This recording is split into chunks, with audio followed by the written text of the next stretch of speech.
So I get this phone call often, and it kind of goes something like this.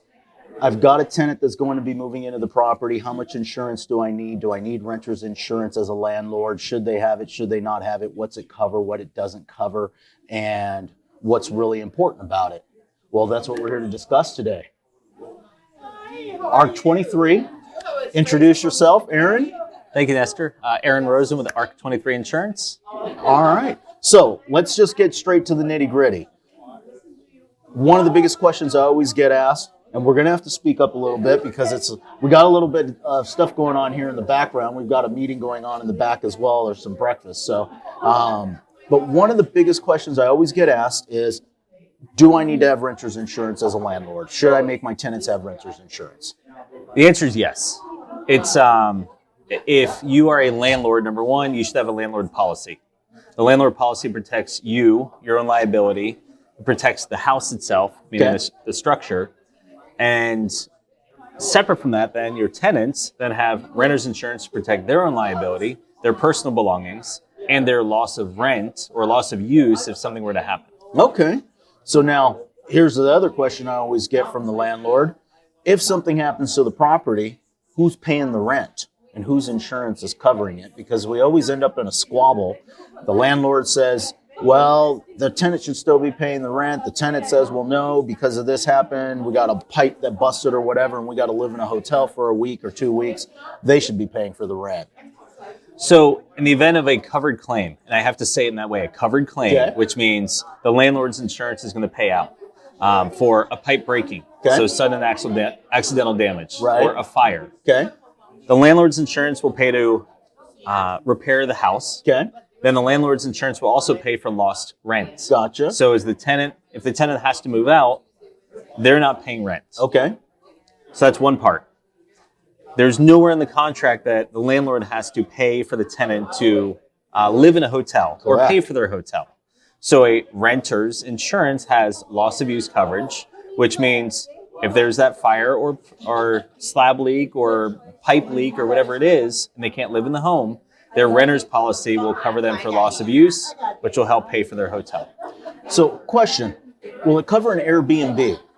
Because now with Airbnbs being so popular now, and if it's going to be a long-term thing, that might actually be something that's more comfortable for instead of being in a hotel, so you still have use of the kitchen, things of that nature. It's really up to the insurance company. So it's the tenant's insurance that will help decide. They've got full departments that say, hey, here is what you're paying for rent. Here's a like kind, like quality property. Let me help you find something. So I'll give you an example. We had a client in Dana Point a year or two ago. They had a big water leak.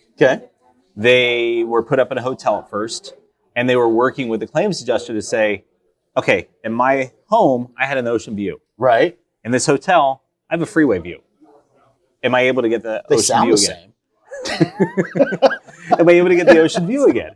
So the claims adjuster ended up saying, okay, let's find you an Airbnb that's ocean view, similar to what you had, and they did it. All right. So, $1 million question, how much insurance should somebody have? Is there a formula that's used? Is there So, two sides. One is you've got the landlord. Landlord is cover the house. Minimum per square foot these days is $350 to $400 to rebuild a house. Orange County. Minimum. At least $500,000 liability for the landlord. On the renter's policy, again, at least $500,000 on liability. The loss of use coverage is the big question. Some companies will do a percentage of the personal property. So if I just say I have $25,000 personal property, then I might only get 20%, which is what, $5,000 for loss of rent. $5,000 doesn't last very long if you can't live in your home for a month. Or 2 months. So it's finding companies that you could get more loss of rent coverage in case you need it. But as far as the personal property, it's whatever you're moving in. If you have $25,000 in stuff, then that's what you need. We did have a client who had $100,000 in belongings. It wasn't enough. Interesting. So they had probably some high-end jewelry or maybe a wine collection or something like that. The jewelry, there's a minimal amount of coverage included. Same with the wine, there's not much. But they had a big leak. They were gone on vacation for 2 weeks. Their items got packed up by a moving company. Okay. It was stored inside of plastic. Oh. When it wasn't dry, it got mold, exactly. So between the storage company coming in for their work, then replacing their belongings, they had more than $100,000 in damage. So this was going to lead me to my last question. You might have just told me the craziest thing you've seen as far as a claim goes. All right, well, let's talk about a recent one. Okay. More recent. We had a client in Huntington Beach. Okay. They had a garage fire. So just the garage, but they had some smoke and ash get into the ventilation and get into the main house. Okay. How much do you think that would cost to repair? Oh, I have no idea. Just guess. $150,000. $330,000. Wow. Yes. So the smoke damage? It was the smoke damage. It was the remediation. It was, and it took about 1.5 years. For them to get back into their house. Wow. Just from a small garage fire, from a bad wire on the back of a refrigerator. Oh man. So leads me to another question. We'll close with this.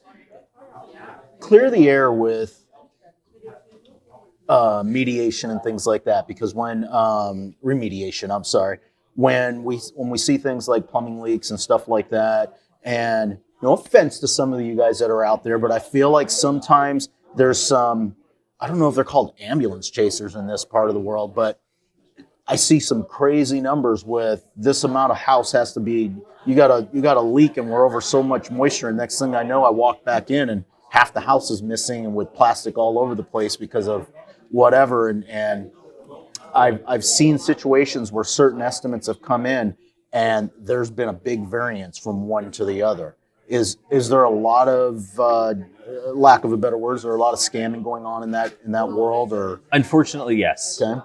There's a remediation person who I've known for years. I trust him. Mm-hmm. His advice is, if you're talking to a remediation company who comes in and says, we have to cut the walls up halfway, take everything out, they're probably not being honest with you. Okay. Ideally, you pull the baseboard off. You cut some holes in the bottom. You run some fans. Okay. That helps dry it out. Right. If you have mold in a flooded house going halfway up the walls, that's a different conversation. That's something different, correct. But if you have just a leak and it's hit the walls and it hits the floors, pull the baseboards, punch some holes, and then it gets covered up again by the baseboards. Okay. So when there's less drywall that you're pulling off the walls, then there's less to repair. So it's a smaller bill. Okay. But in that same token, it's finding someone that you trust, and it's hard. But then you also talked about ambulance chasers. And this is something else. There are things called public adjusters. Okay. A public adjuster, they represent the client, meaning the person who had the claim, not the insurance company. Okay. And they're supposed to kind of fight on your behalf. They get paid by getting a percentage of whatever the claim pays out. Oh, seems a little odd. Yes, so ambulance chasing a little bit. Okay. So I'm a believer of, if you have an agent, go to your agent. Let them fight for you. Okay. Let them work with a claims adjuster. Right. And when you have two different conflicting estimates, one from the insurance company, one from the remediation company, let those two work it out. Okay. But if it's not working out in your favor, do as much work as possible first. Gotcha. Get your insurance payment out. Okay. If you still feel like you're owed more money, then reach out to a public adjuster to fight for the remaining part. Gotcha. That way they're getting a smaller amount of money. Okay. So it might be the same percentage, but instead of, so my client that had $330,000 in their claim, instead of the public adjuster getting $66,000 off of them, if they felt in the end, hey, we didn't get everything we needed, and they go and they get $30,000 more, well, now they're only giving up $6,000 instead of $66,000. Okay. If it's a smaller amount. So I think there's a time and place for a public adjuster, but I think they're a last resort, not the first resort. All right. Well, thank you very much. Thank you. If anybody wants to find you, how do they find you? You can call my office anytime, 949-484-7500. Okay. We'll put that down in the comments below. If you guys have any questions, any comments, or anything like that, please drop them in the comments. Don't forget to like and subscribe. That's the most important. We truly appreciate it, and have a wonderful day.